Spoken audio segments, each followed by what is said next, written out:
This graph shows how during Germany's latest federal election, young men predominantly voted for the populist far-right AfD party. On the other hand, the populist left Die Linke and BSW parties far outperformed the center-left, right and far-right parties with young women. This is no isolated incident. It is part of a major trend. For example, here in South Korea, young women rapidly are turning to the far left, and men after years of leaning left are now sharply turning to the right. Similarly, in the Netherlands, UK and US, young men have propelled populist right, previously old boys clubs like Reform UK, the Dutch Freedom Party and Trump's MAGA movement to incredible election victories. So, what is going on?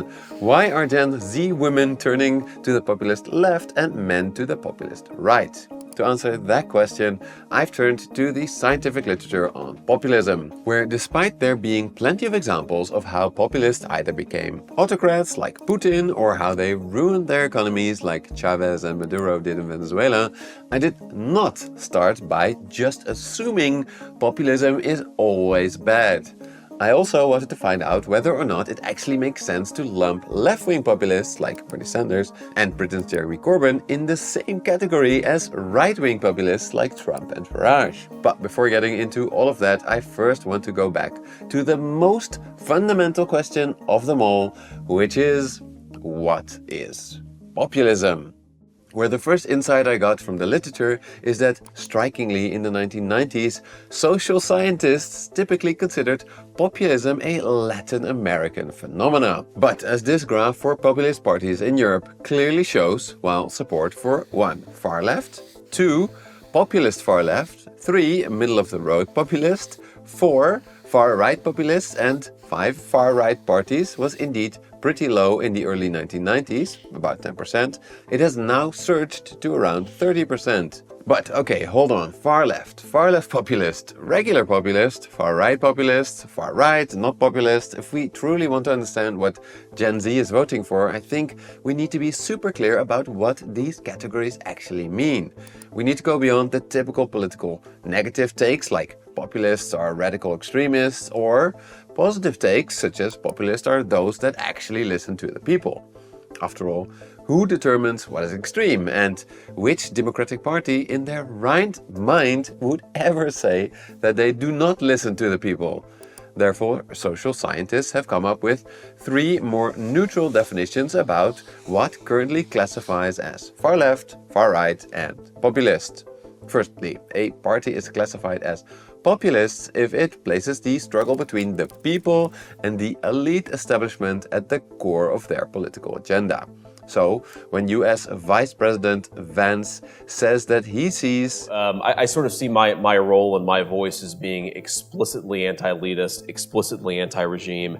It makes sense that the research I read classifies the MAGA movement as populist. Similarly, they classify Bernie Sanders' movement as populist because it puts the fight against elites, or, as he more often calls them, oligarchs, at the center of his movement. However, anyone who is familiar with American politics will tell you that, besides talking about a fight against elites, Sanders and Trump could not be more different. In fact, the folks that created this graph for European parties would almost certainly classify Trump's movement as far-right populist and Sanders' movement as far-left populist. So, what's the difference between these two? Well, according to the researchers behind this graph, while a left-wing party may favor redistribution, far-left parties believe the capitalist system as it is today should be rejected, and that there should be a major, rather than modest, redistribution of resources in society. To illustrate, using this definition, social scientists classify the Labour Party here in Belgium as far left because it proposes radical taxes for rich people and advocates for the use of price controls in certain occasions and nationalization of certain businesses. However, they do not classify it as populists because its messaging doesn't really focus heavily on a battle between the people and elites or oligarchs. On the other hand, far-right parties are classified by two beliefs. The first is that they are nativist, which means that the state should be purely inhabited by the group that already lives there, and that immigrants are a fundamental threat to society. The second characteristic of far-right parties is that they believe society should be strictly ordered and that those that defy authority should be strictly punished. So, coming back to Trump's MAGA populist movement, first we can see that the first 2 points that it talks about are seal the border and stop the migrant invasion and carry out the largest deportation operation in American history. Second, Trump punishes those that defy authority harshly indeed. Foreign students that protest on US campuses are deported. Funding for universities that have DEI or diversity policies that Trump does not like, well, those funds are frozen. No previous right-wing president has been so strict on immigration or so harsh in its punishment for defying authority. This is why Trump is a far-right rather than regular right-wing populist, if we use the scientific definition.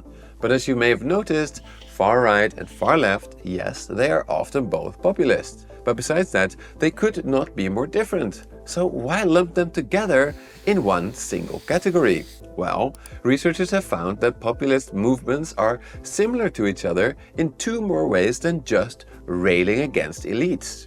The first is that they often distill complex political, social and economic issues into overly simplistic narratives, such as it is the fault of oligarchs, or it is the fault of other countries or immigrants. The second is that unlike your typical boring politician, populist movements are often led by a charismatic leader who is portrayed as uniquely capable of representing and fulfilling the will of the people. But then again, so what? Maybe elites have actually become too powerful in many countries. Maybe politicians have actually been using complexity to avoid taking action. Maybe some countries do need a strong leader to finally get things done. This could all be true. So then why is populism often seen as bad, even by so-called objective scientists? In other words, what's wrong with a bit of populism? Luckily, because populism is not a new phenomenon, social scientists have actually been able to study them historically. And essentially, they have found that on average, populist governments, both from the left and right, have two negative effects on the countries that they govern. The first is that populists challenge democratic institutions and erode checks and balances. For example, when Dr. Jordan Kyle and Yascha Mounk studied 46 populist governments across 33 countries between 1990 and 2018, they found that on average, populist leaders were 4 times more likely to trigger democratic backsliding on the Popular Polity Democracy Index. They also found that once elected, populist leaders had a tendency to stay in office much longer than non-populist politicians. In fact, many never left office. The longer a populist leader was in office, the less likely they were to ever leave. Importantly, this study includes left-wing populists like the Kirchners in Argentina, Evo Morales in Bolivia, Chavez in Venezuela, as well as right-wing populists like Viktor Orban in Hungary, Silvio Berlusconi in Italy, and Benjamin Netanyahu in Israel.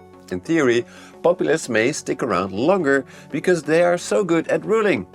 However, in practice, that is unlikely because this brings us to our second problem with populists, which is that, again, on average, they tend to be bad for the economy. Specifically, in a long historical study from 1900 to 2020, Dr. Manuel Funke and his co-authors compare the rule of current populists, as well as populists from long ago like Perón in Argentina, Mussolini in Italy and Sukarno in Indonesia, to artificially created so-called doppelganger countries that consist of a mixture of countries that were in a similar position when these populist leaders came to power. As you can see here, they find that compared to the doppelganger economy, which is the dashed line, on average, all populists reduce economic growth, where left-wing populists do slightly worse than right-wing populists. However, importantly, there are, as you may expect, big differences between populist leaders, even within their right or left-wing variations. For example, leaders like Italy's right-wing ex-Prime Minister Berlusconi and Venezuela's left-wing Maduro clearly managed their economies very poorly. On the other hand, populist leaders like the right-wing Erdogan in Turkey and the left-wing Kirchners in Argentina actually started out very strong, only to stagnate after being in power for longer. On the other hand, there are right-wing leaders like Hungary's Orbán and Israel's Netanyahu, whom, while very tricky to get out of office, have actually so far seen solid economic growth. But when it comes to historical populists, there are just two populists that actually outperformed their doppelganger economies, and these were Brazil's Getúlio Vargas and Evo Morales in Bolivia, both left-wing populists. So the outcome of these types of studies is not that voting populist spells certain doom for your country. In fact, some previous American presidents associated with populism like Teddy Roosevelt and FDR are still seen as some of America's best presidents. But what these studies do show quite clearly is that whether or not you vote a right or left-wing populist, it is a really risky bet. Historically, there is a significant chance that your favorite right-wing or left-wing populist leader will not leave office through democratic means. And there is also a significant chance that they will only make the economy worse. So then, why do people, and especially young people, do it? They have their entire futures ahead of them. In other words, why do people vote populist? Essentially, social scientists have found two reasons. The first reason is economic insecurity, where the economic literature has shown that populism is much more likely to emerge in so-called left-behind regions, such as in Germany's east. In other words, sure, the economy can look good on paper, but if inequality is really high and the economy is not working enough for many people, then yeah, at some point these people will get desperate and elect a populist. This can explain why populism was already so prevalent in Latin America before the 1990s. It can also explain why populism surged in the US and Europe after the great financial crisis. It can explain why left-wing populist parties like Syriza and Five Star surged in Greece and Italy, respectively, during the Euro crisis. It could also explain why Bernie Sanders became so popular with young voters in 2016, but less so in 2019 when youth unemployment dropped to an all-time low before COVID hit. But as you can see here, today with Gen Z, it's very different. In Europe today, youth unemployment is actually relatively low. Today's economic insecurity therefore comes from different aspects. Sky-high house prices and a massively increased cost of living in general that is hitting young people especially hard. However, when it comes to far-right populism, economists have found that it thrives under different circumstances than left-wing populism. Yes, economic insecurity has to be there in both cases. However, far-right populism can only really be explained if culture is taken into account as well. Specifically, far-right populist parties tend to thrive with demographics that previously had relatively high social status, which then declined. This can explain why Trump is most popular with white working-class men in America's Rust Belt, or why Farage's populism Reform UK is eating Labour for lunch in Britain's old industrial heartland. However, until recently, social scientists explained the popularity of far-right populist parties mostly through a nostalgia factor.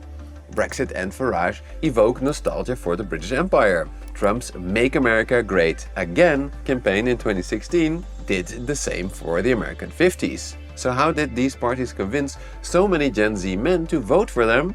Well, the trend is too recent for most scientific research to be of any use, but I still found three factors that may explain it. The first is a male backlash to a relatively extreme take on feminist ideas in media popular with men, such as video games and action movies like Star Wars. The second is that young men are increasingly lonely, which recent research has found to increase the chance of voting far right.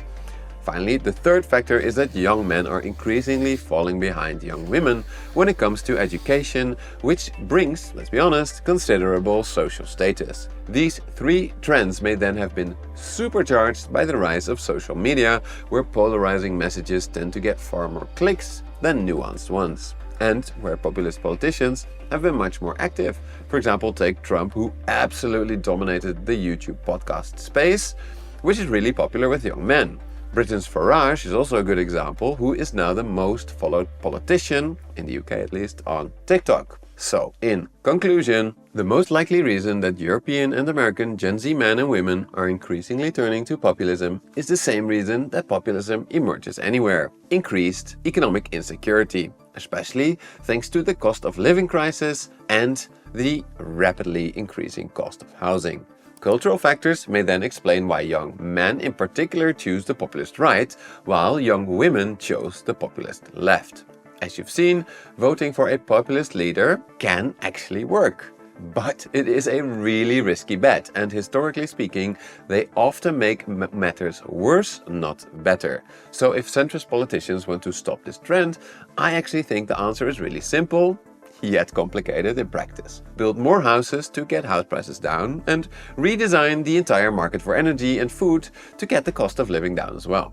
Until then, parties that strongly believe in a solution that may be oversimplified, such as banning immigration, will likely become more and more popular, also with the Gen Z. And not just because of young people. But mind you, they could also become much more popular with older generations, because they also are suffering from increased economic insecurity. If you want to read more about that, I highly recommend checking out the following 3 analyses from our advertising sponsor, The Economist, which now offers a 20% discount exclusively for Money and Macro viewers. The first is this analysis about how Gen X is the real loser generation. Then follow up with this unexpected analysis about why boomers cannot actually always spend all that money that they supposedly have. And then finally, to end on a positive note, check out Reasons to be Cheerful about Generation Z. The Economist is a globally trusted source of intelligent, incisive journalism with a worldwide staff of reporters who cover the most important stories shaping our world. Whether you prefer the digital edition or are like me and prefer to catch up on the global economy during the weekend, sitting down with a nice cup of coffee and the paper edition with an Economist subscription, you'll always stay on top of the latest global developments. So, don't miss out. Click the link in the description or top comment, or head over to economist.com/moneymacro to claim your exclusive 20% discount today.